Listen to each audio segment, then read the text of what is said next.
아침 말씀. 오늘 본문 말씀은 시편 14편 1절에서 7절입니다.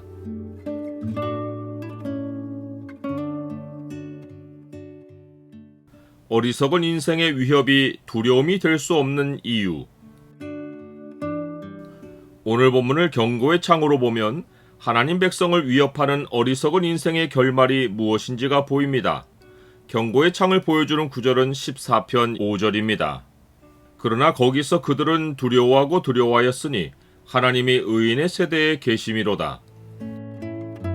세상 사람들의 어리석음은 그들의 지능에 관한 것이 아닙니다. 그들의 어리석음은 모든 일에 관심을 보이면서 유독 하나님에 대해서만 무관심한 것입니다. 그들은 지능이 있지만 지각이 없습니다. 그 증거가 그들의 마음에 하나님이 없다고 말하는 것입니다. 하나님이 없다는 생각은 무신론을 따르기 때문이 아니라 모든 사상에 의도적으로 하나님을 두지 않기 때문이고 하나님이 인간사에 상관하실 것이 없다고 결론을 내리기 때문입니다. 그런데 아이러니하게도 어리석은 자들이 하나님을 생각에 두지 않으려는 시도가 하나님의 존재를 자기들 마음에서 지워낼 수 없다는 반증입니다. 성경은 세상에 무신론자가 없다고 말합니다. 세상이 하나님이 없다고 하는 것은 그들이 하나님을 알지만 자기 지혜를 하나님보다 높이기 때문이고 자기 손으로 하나님을 빚어 만들어 살아계신 하나님을 우상으로 만들어버리기 때문입니다. 하나님을 알되 하나님을 영화롭게도 아니하며 감사하지도 아니하고 오히려 그 생각에 허망하여지며 미련한 마음이 어두워졌나니 스스로 지혜 있다 하나 어리석게 되어 썩어지지 아니하는 하나님의 영광을 썩어질 사람과 새와 짐승과 기어다니는 동물 모양의 우상으로 바꾸었느니라.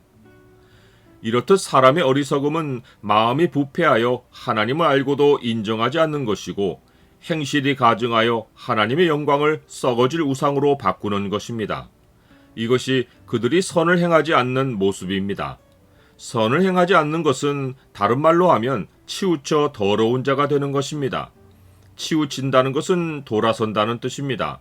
즉, 치우치는 것은 선하신 창조자 하나님에게서 등을 돌리고 그가 좋았더라고 하신 창조 질서의 선함에서 돌아서는 것입니다.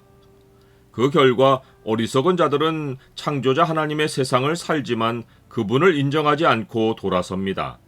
창조자 하나님이 만드신 만물에 그분의 능력과 신성이 분명히 보여 알려졌지만 돌아서서 사람의 영광에 주목합니다. 창조자 하나님이 세상에 알리신 뜻에서 돌아서서 자기들의 정욕을 따릅니다. 마땅한 삶에서 돌아서는 것이 더러움인데 어리석은 자들은 다 치우쳐 함께 더러운 자가 되고 선을 행하는 자가 없으니 하나도 없습니다. 하나님은 이러한 어리석은 자들을 일컬어 인생이라고 부르십니다. 인생의 원어 뜻은 사람의 자녀들입니다.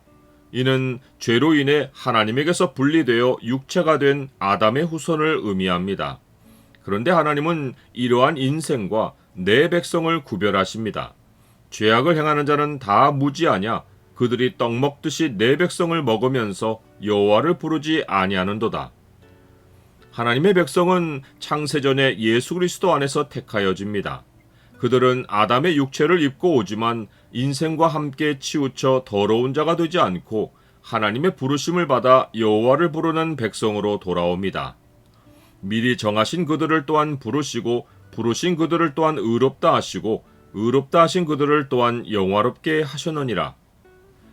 인생은 그들의 아비 마귀의 속성을 따라 우는 사자같이 돌아다니며 삼킬 자를 찾고 떡 먹듯이 하나님 백성을 먹습니다. 그들은 하나님 백성을 위협하여 가진 것을 빼앗고 믿음도 거부하게 하여 인생의 종이 되게 합니다. 그들의 위협으로 인해 하나님 백성은 가난한 자입니다. 그러나 어리석은 인생이 하나님 백성을 위협하는 그 현장에서 두려움이 오히려 그들에게 엄습합니다. 이는 그들이 대적하는 것이 궁극에는 그들 가운데 계시는 하나님이시기 때문입니다. 그러나 거기서 그들은 두려워하고 두려워하였으니 하나님이 의인의 세대에 계심이로다. 가난한 하나님 백성이 위협을 당할 때 가난한 자의 계획은 단순합니다. 여호와를 피난처로 삼아 그를 의지하는 것입니다. 세상이 가난한 자의 계획을 부끄럽게 하려 하지만 오직 여호와는 자기 백성의 피난처가 되어 그들을 구원하고 포로된 곳에서 돌이켜 주십니다. 어리석은 자들은 하나님 백성을 위협하다가 그들이 존재를 멸시해 오던 두려우신 하나님의 실제를 대하고 무서움에 떱니다. 나는 세상의 위협 앞에 삶의 자리가 불안해질지라도 하나님 의지하기를 계속합니까? 하나님 백성의 구원은 시온에서 나옵니다. 그곳에는 세상을 통치하는 하나님이 계시고 우리는 아버지께로 돌아가는 중입니다. 세상이 다 함께 치우쳐 하나님께 등을 보이고 생명에서 멀어져 가지만 우리는 선을 행하며 영생의 하나님께로 가까이 나아갑니다. 인생들의 마지막은 두려움이지만 하나님 백성의 마지막은 기쁨입니다. 이스라엘의 구원이 시온에서 나오기를 원하도다. 여호와께서 그의 백성을 포로된 곳에서 돌이키실 때에 야곱이 즐거워하고 이스라엘이 기뻐하리로다.